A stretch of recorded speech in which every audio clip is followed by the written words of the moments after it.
Hello Queen, bienvenue dans une nouvelle vidéo. Cette semaine, je vous parle de bâtir un personal brand à l'épreuve de toute récession, de toute situation socio-économique. Parce qu'en quoi les gens accordent leur confiance et en quoi les gens accordent leur argent. Donc, je vais t'expliquer 3 concepts que tu ne dois pas manquer quand tu construis ton brand et que tu fais évoluer ta marque personnelle à travers le temps. Donc, j'ai hâte de plonger dans le sujet. N'oublie pas de like la vidéo, de subscribe au channel pour avoir plus de vidéos sur comment bâtir ton entreprise en ligne. Être une marque personnelle, c'est être soi avant tout. Et je vais plonger dans 3 points. Comment être soi? 1, c'est d'incarner son histoire. Quand on est quelqu'un qui est sur les médias sociaux, les gens nous connaissent pas. Donc c'est facile de dire « Ah ben, je vais juste publier quelque chose puis je vais déduire que les gens vont comprendre pourquoi j'ai ce raisonnement-là puis pourquoi je poste par rapport à ça. » Donc c'est important de parler de son histoire, de l'incarner. On n'est pas obligé de parler au complet de sa vie ni de tous les détails de son histoire, mais c'est important d'accorder un peu de contexte à son audience pour que les gens puissent comprendre d'où est-ce qu'on vient, pourquoi on est qui on est, et puis d'accorder encore plus de confiance à votre marque. On va voir aussi comment se connecter à sa vision, à ses valeurs, mais aussi à sa mission, puis comment c'est important de rester connecté à ça quand on fait la croissance de son brand, de sa marque personnelle. La 3e chose, c'est se connecter à son énergie unique et authentique. On a toute une énergie spécifique, on est tous différents, et puis c'est d'utiliser cette différence-là pour justement se démarquer sur le web. Donc, on va voir comment différents piliers de contenu peuvent nous aider à bâtir notre marque, mais essentiellement, ce qu'il faut comprendre, c'est que même les piliers de contenu doivent évoluer à travers le temps. Donc, c'est pas vrai que tu as parlé de brand personnel ou de marque personnelle au début, que tu es obligé d'en parler de la même façon quand tu évolues dans ton entreprise ou quand tu évolues sur tes contenus médias sociaux. Parce que c'est vraiment restreignant, parce que ton champ des possibles est limité si tu te restreins à ce que tu savais au début quand tu as commencé. Exemple que tu as commencé à 25 ans, puis que tu es rendu à 35 ans, mais c'est certain que ta marque a évolué et c'est souhaitable. De se laisser cette possibilité que nos piliers de contenu évoluent à travers le temps, c'est indispensable. Qu'est-ce qu'un pilier de contenu? Un pilier de contenu, c'est en fait la base sur laquelle on va démarrer la création de tout ce que tu fais. Que ce soit des vidéos, que ce soit des podcasts, que ce soit des posts sur les médias sociaux, un article de blog, un profil LinkedIn avec des articles spécifiques pour LinkedIn. Peu importe ce que tu crées va partir de piliers fondamentaux de ton entreprise. Que ce soit, exemple, l'entrepreneuriat, que ce soit le marketing, que ce soit l'entraînement, peu importe les thématiques que tu veux parler, que tu veux discuter, c'est en fait la base de ta marque personnelle. J'en ai choisi 3 qui correspondent vraiment à mon expertise, qui correspondent aussi à mon expérience, qui correspondent à ce que j'ai envie de partager, qui est en alignement avec mon entreprise. C'est la structure, les systèmes et le leadership. Pour moi, c'est 3 bases fondamentales que je peux parler vraiment longtemps, que je peux discuter des heures de temps, donner plein d'exemples concrets, puis apporter le maximum de valeur, mais aussi c'est le sujet que je trouve qui va me permettre davantage de pouvoir aller chercher des clients idéaux. Donc, dans ma marque personnelle, je vais vouloir me différencier de cette façon-là. Quand on va dans un centre d'achat, il y a différentes marques. Les différentes marques, ils ont tous un message différent. Donc, leur pilier est différent. Si on va chez Ardennes, on s'attend à certaines choses. Si on va chez H&M, on s'attend à certaines choses. Si on va chez Sephora, on s'attend à certaines choses. Donc, un brand avec ses piliers, c'est les premières choses qui nous viennent en tête quand on pense à cette marque-là. Ça va évoluer à travers le temps, quand la marque va évoluer, mais ça va quand même rester dans la même vision, dans les mêmes valeurs, dans la même mission, généralement. Donc, ça va certainement pouvoir faire en sorte que quand tu entres dans un centre d'achat, tu sais exactement pourquoi tu veux aller là ou pourquoi tu ne veux pas aller là. Parce que c'est dans des thématiques ou c'est dans une vision ou c'est dans un besoin particulier que tu vas voir cette marque-là. Donc, c'est la même chose pour une marque personnelle. En fait, la seule différence, c'est vraiment qu'à travers une marque personnelle, on va accorder beaucoup plus de confiance à la personne et aussi, ça va polariser encore plus parce que c'est une personne. Donc, généralement, quand on parle à quelqu'un, ça veut pas dire qu'on va l'aimer. Généralement, en fait, on n'aime pas tout le monde et puis, c'est normal, en fait, qu'on arrive à un moment où est-ce qu'on polarise. Donc, nos piliers correspondent pas à tout le monde. Et c'est ce qu'on appelle trouver sa niche, faire un segment de marché, avoir vraiment un élément différenciateur parce que pas être tout pareil, on peut pas tout offrir la même chose. Le message va tous être différent. Donc, une fois qu'on assume ça, vraiment complètement, c'est beaucoup plus facile de créer sa marque personnelle puis de l'assumer complètement. Quand on a une marque personnelle, ce qu'on veut initialement, c'est charmer, c'est inspirer, éduquer. On veut aussi amener les gens à se divertir. Donc, de différentes façons, vraiment, il n'y a pas une façon. Pour moi, YouTube, c'est une façon de vous donner de l'information, mais aussi de vous divertir parce que vous passez un moment à écouter une vidéo, peut-être prendre du temps pour vous, peu importe. Donc, c'est vraiment important de comprendre que ta marque vise à 3 objectifs. Mettons, on va dire 4. Un, c'est d'inspirer. On pourrait dire aussi charmer. Ça pourrait être une des choses. Ensuite, éduquer. Puis ensuite, divertir.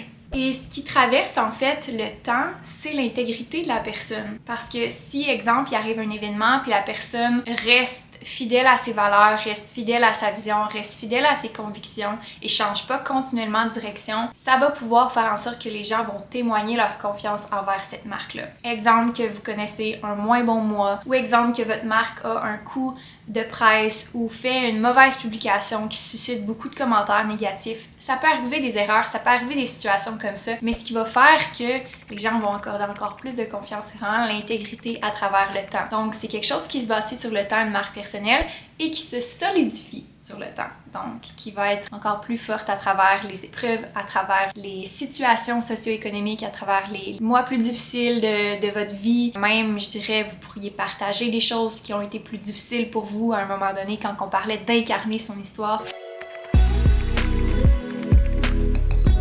Maintenant, comment? Vous allez me dire, comment on fait ça, Amélie? C'est bien beau ton discours, mais concrètement dans l'action, quand j'arrive pour créer du contenu pour ma marque personnelle, je sais pas comment faire. Donc, on va voir ça. La première chose, prends le temps de t'installer et écris ton histoire. Écris ton histoire dans les détails, que ce soit des événements qui se sont passés dans ta vie, que ce soit des réalisations que vous avez faites à travers votre parcours, que ce soit des expériences qui vous ont nourri, qui vous ont apporté, qui vous ont donné envie de faire ce que vous faites présentement, mais de pouvoir incarner son histoire. Pas juste la dire, mais vraiment l'incarner à un point où est-ce que j'ai déjà été danseuse professionnelle puis je me suis dit comment je peux incarner ça dans mon entreprise? Est-ce que je pourrais en mettre dans mes photoshoots? Est-ce que je pourrais être plus expressive dans mes vidéos puis voir vraiment mon acting de danse si je peux le faire ressortir dans ce que je fais, dans ce que je crée, parce que ça fait partie de mon histoire, ça fait partie de moi. Puis on n'est pas obligé de montrer toutes les parties de soi sur les médias sociaux, mais ce qui va nous différencier, c'est qu'on incarne de plus en plus ce qu'on est. Et donc quand on se limite dans certaines choses, puis on va le voir tantôt, ça fait en sorte que justement tout le monde est pareil, tout le monde est identique, puis tout le monde a la même histoire, les mêmes anecdotes, les mêmes choses, parce qu'on se fie à ce qui marche déjà, donc on fait juste répéter plutôt que d'incarner quelque chose qui est vraiment propre à soi. Et donc là, on ressort vraiment des éléments qui sont différenciateurs puis qui sont des éléments que les gens vont apprécier par le fait de « Hey, j'ai jamais entendu ça de cette façon-là » ou « Hey, j'ai jamais pensé que cette histoire-là aurait pu être possible, tu sais, cet événement-là aurait pu arriver parce que cette personne-là me l'a si bien expliqué, me l'a si bien raconté. » Ben en fait, j'ai envie d'en parler à d'autres personnes de cette personne-là. Son histoire est différente, son histoire elle sort de l'ordinaire. Ça va vraiment être des concepts que des fois, les clientes vont s'arrêter et vont faire « Mais moi, j'ai pas une histoire si intéressante que ça. » Si tu prends le temps de creuser, puis si tu prends le temps d'amener une touche à ça, puis que tu prends le temps de le romancer ou tu prends le temps de voir comment tu peux amener ces éléments-là dans ta marque, comme par exemple, j'ai déjà été professeure de danse, j'ai déjà été préparatrice mentale sportive, donc je ramène souvent ça dans mon coaching. Écoute, quand je coachais des athlètes, voici ce qu'on faisait, ou voici ce qui se passait, donc tu es dans la même phase en ce moment de transformation, et donc, je vais juste te dire que même pas en entreprise, mais juste dans le sport, c'est quelque chose qu'on vit, donc tu es normal, puis ce genre d'expérience-là ou d'histoire donne beaucoup de crédibilité à ta marque, en fait, parce qu'on sait que c'est basé sur qu'est-ce que tu as réellement vécu, on sait que c'est pas quelque chose que tu as inventé ou que tu as copié d'un livre. On sait que c'est vraiment des exemples qui viennent de ta vie. Donc, si j'avais un conseil à donner, c'est de documenter ce que tu fais dans ton histoire, dans ton quotidien, parce que c'est aussi quelque chose qui peut t'aider pour le futur à développer davantage ton histoire, à faire en sorte que les gens te suivent, que ce soit de faire un genre de web-série, que ce soit de faire un documentaire, que ce soit de faire des vidéos, des vlogs, que ce soit de faire, peu importe, de bâtir vraiment cette histoire-là à travers le temps pour qu'on puisse continuer d'avoir envie de suivre cette histoire-là.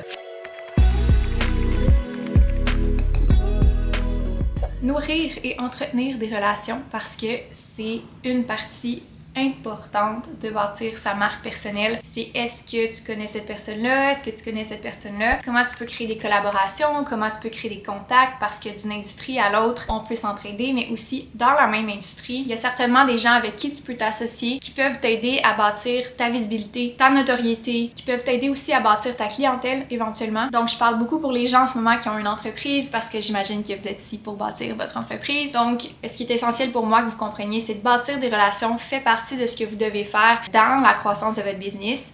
Et c'est tellement plus facile quand on est entouré, c'est tellement plus facile quand on s'ouvre à qu'est-ce qu'on pourrait faire pour collaborer ensemble, qu'est-ce qu'on pourrait faire pour faire connaître davantage notre marque personnelle. En fait, on peut pas bâtir une marque personnelle tout seul. Ça se fait jusqu'à une certaine limite, mais on a besoin à un moment ou à un autre de collaborer avec des gens et de se faire connaître à travers le temps, que ce soit la presse, que ce soit différentes personnes sur les médias sociaux, des personnes clés, que ce soit notre équipe qui nous aide à bâtir notre visibilité, mais peu importe c'est quoi, mais il faut bâtir ces relations-là qu'on tisse à travers le temps et qui témoignent de notre réputation en fait.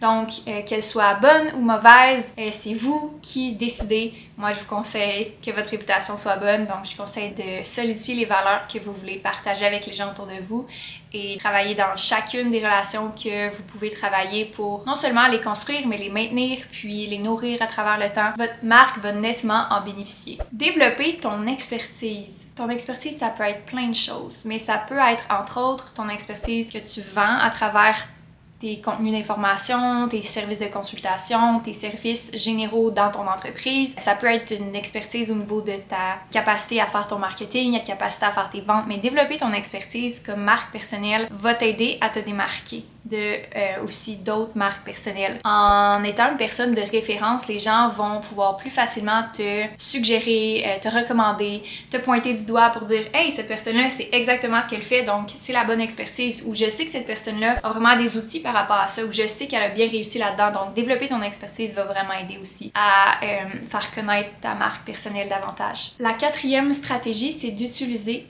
ton argent, une fois que tu as été capable d'en générer avec ta marque personnelle, pour réinvestir dans de la publicité payante pour te faire connaître encore plus. Et c'est une façon de pouvoir te sauver du temps et de pouvoir accélérer le processus dans le temps pour faire développer ta marque personnelle. Dans son énergie, dans son mindset, je l'ai dit un petit peu plus tôt, mais dans le fond, ça serait vraiment de commencer par regarder qu'est-ce que vous pouvez assumer davantage de votre histoire en premier. Donc, qu'est-ce que tu peux assumer davantage? Y a-t-il une partie de toi que tu gardes juste pour toi, que tu aimerais partager, puis qui te permettrait de pouvoir justement connecter davantage avec ton audience? Est-ce qu'il y a une histoire de ton passé que tu n'as jamais racontée? Peut-être que tu n'es pas rendu là ou que tu n'es pas prête, mais peut-être de te demander, OK, qu'est-ce que je pourrais davantage exposer qui me ferait sentir bien, qui me ferait sentir en alignement, toujours, que tu te sens prête à le faire, mais qui pourrait contribuer à solidifier ta marque personnelle par ton histoire. 2.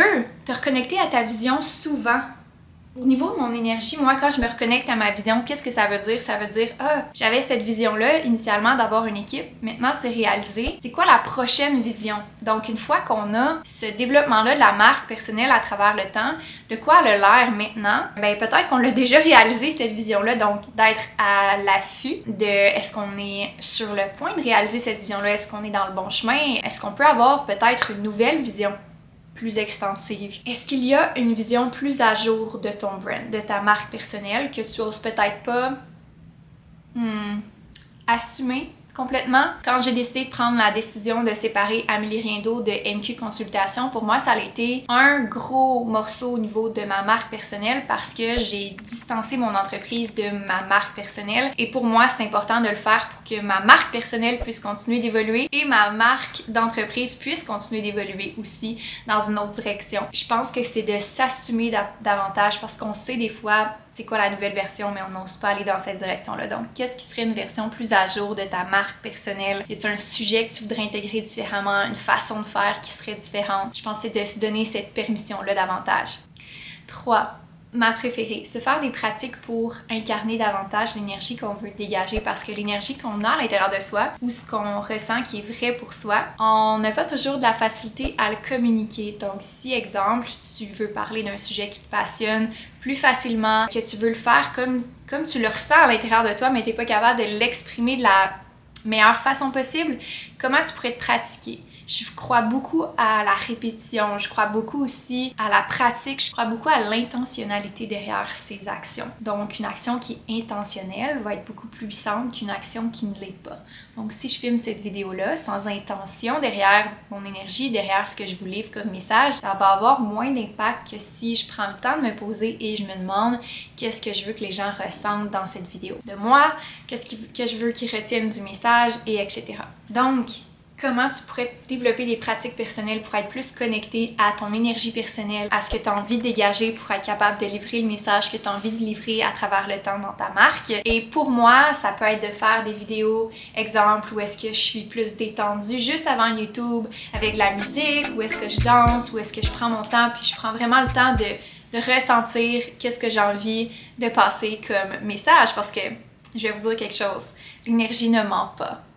Donc, peu importe si tu as un script comme j'ai en ce moment, peu importe si tu as la meilleure éclairage, la meilleure vidéo, c'est vraiment ce qu'on va ressentir en premier, c'est ton énergie, c'est comment que tu vas parler, c'est comment que tu vas t'exprimer, gesticuler, te sentir bien dans ton corps, on peut juste le ressentir. Donc, à travers ta marque, c'est important de te développer ces pratiques personnelles-là parce que tu vas représenter une image, donc ça se transpose, oui, à travers des photos, oui, à travers une structure, oui, à travers du marketing qui est un petit peu plus liché des fois, mais on ressent l'énergie. Donc, développe ces pratiques-là pour pouvoir te demander, OK, qu'est-ce que j'ai envie que les gens pensent de moi quand ils reçoivent mon énergie. Donc voilà pour aujourd'hui, j'espère que vous avez aimé cette vidéo. Pour ne pas manquer les prochaines vidéos, n'oublie pas de t'abonner. On a des belles vidéos qui s'en viennent pour toi. Et puis, laisse un commentaire sur la vidéo si tu as aimé ça. J'aimerais ça savoir qu'est-ce que tu aimerais que je parle dans la prochaine vidéo. Et je vous reparle la semaine prochaine pour une prochaine vidéo. Bye Queens, merci d'avoir été là. Et tous les liens sont dans la description pour avoir plus d'informations sur mes services et aussi me suivre sur les autres médias sociaux. À bientôt!